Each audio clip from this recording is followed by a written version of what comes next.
வணக்கம். சுப்பிரமணியம் யோகாமணி சேனலுக்கு உங்களை அன்புடன் வரவேற்கிறேன்.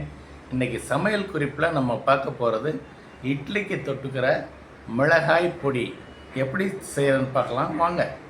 அனைவருக்கும் அன்பு வணக்கம். திருமதி சுப்பிரமணியம். இன்றைக்கி நம்ம செய்ய போகிறது இட்லி தோசைக்கு தொட்டுக்கிறதுக்கு உண்டான இட்லி பொடி, இட்லி மிளகாய் பொடி. அதுக்கு நான் என்னென்னலாம் எடுத்து வச்சுருக்கேன்னு பாருங்கள். தோல் உளுந்து 2 கப் எடுத்து வச்சுருக்கிறேன். நீங்கள் உங்கள்கிட்ட தோல் உளுந்து அவைலபிளாக இல்லைன்னா நீங்கள் அந்த முழு உளுந்து அல்லது வெள்ளை உளுந்து கூட எடுத்துக்கலாம். எவ்வளோ உளுந்து எடுக்கிறோமோ அதில் பாதி மிளகாய் வத்தல். இது 2 கப்னால் இது 1 கப் மிளகாய் எடுத்து வச்சுருக்கிறேன். 1 கப் மிளகாய்க்கு 2 ஸ்பூன் மிளகு எடுத்து வச்சுருக்கிறேன். கடலைப்பருப்பு ஒரு 4 ஸ்பூன் எடுத்து வச்சுருக்கிறேன்.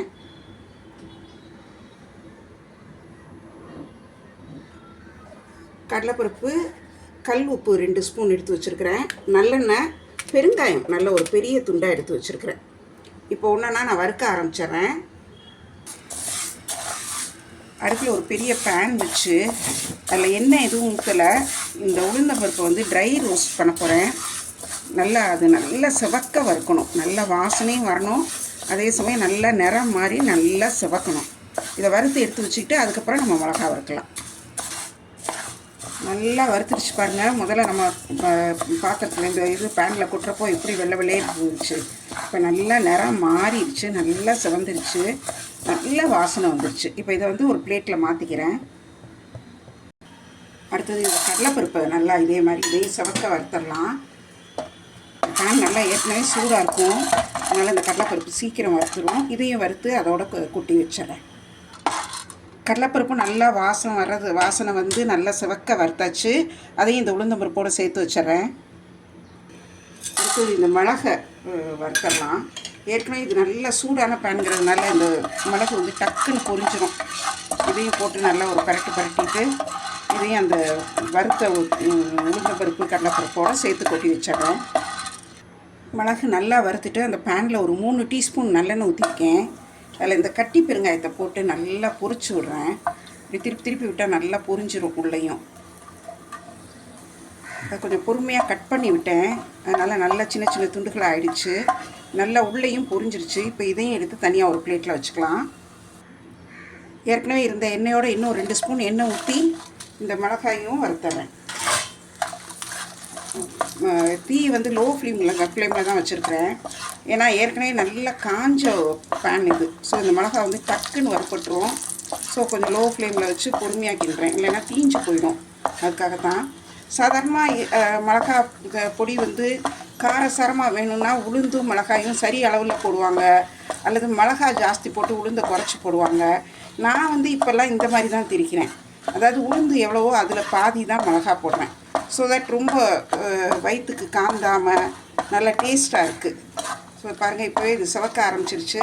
இது சிவந்தோடனே இது இந்த பாத்திரத்திலே இருக்கட்டும். இதை அடுப்பை ஆஃப் பண்ணிடலாம். இப்போ நான் எப்படி திரிக்க போகிறேன்னா, நல்லா ஆறணும். நான் வறுத்து வச்சுருக்கிற பருப்பு கொஞ்சம் கூட சூடே இல்லாமல் நல்லா ஆறினதுக்கப்புறம் தான் நான் மிக்சியில் போட போகிறேன். தயவு செஞ்சு சூடாக இருக்கிற பொருட்களை மிக்சியில் அப்படியே போடாதீங்க. பருப்பு வகைகள் வறுத்ததை திரிக்க முடியாது உங்களால், அப்படியே சுற்றுரும் மிக்சி அதனால் நல்லா ஆறுனதுக்கப்புறம் தான் திரிக்கணும். இப்போ இது அடுப்பை அணைச்சிடலாம். இது நல்லா ஆறிடுச்சு. ஆறுனதுக்கப்புறம் தான் திரிக்க போகிறேன். இப்போ பார்த்திங்கன்னா மிக்சி ஜாரில் அடியில் கல் உப்பு போட்டிருக்கேன். இப்போ அதோடு இந்த பருப்பு வகைகளை போட்டுறேன். போட்டுட்டு இந்த பெருங்காயத்தையும் போட்டு முதல்ல திரிச்சிட்றேன். இது நல்லா திரிச்சதுக்கப்புறம் தான் நம்ம மிளகாயை சேர்க்க போகிறோம். பெருங்காயத்தை போட்டுடலாம்.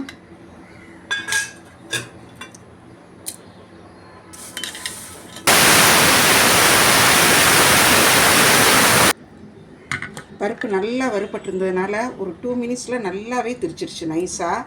இப்போ இதோட இந்த மிளகாயும் சேர்த்துட்றேன். மிளகாய் அந்த எண்ணெயோடையும் சேர்த்துடலாம்.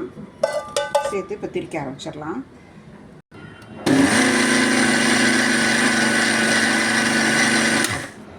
இப்போ பாருங்கள், நல்லா திரிச்சிருச்சு. நான் காமிக்கிறேன் பாருங்கள் எவ்வளோ நைஸாக திரிச்சிருச்சுன்னு.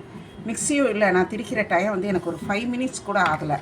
ஏன்னா பருப்பும் நல்லா வறுபட்டிருந்தது, மிளகாயும் நல்லா வறுத்துருந்தேன், அதனால் நல்லா திரிச்சாச்சு. சுவையான மிளகாய் பொடி ரெடி ஆயிடுச்சு. இட்லி தோசைக்கு ரொம்ப நல்லாயிருக்கும்.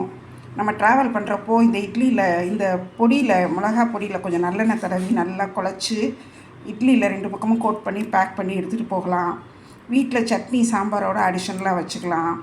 இந்த பொடியில் வந்து நீங்கள் நல்லெண்ணெய் சேர்த்து சாப்பிட்லாம், உருக்குன நெய் சேர்த்துக்கலாம்.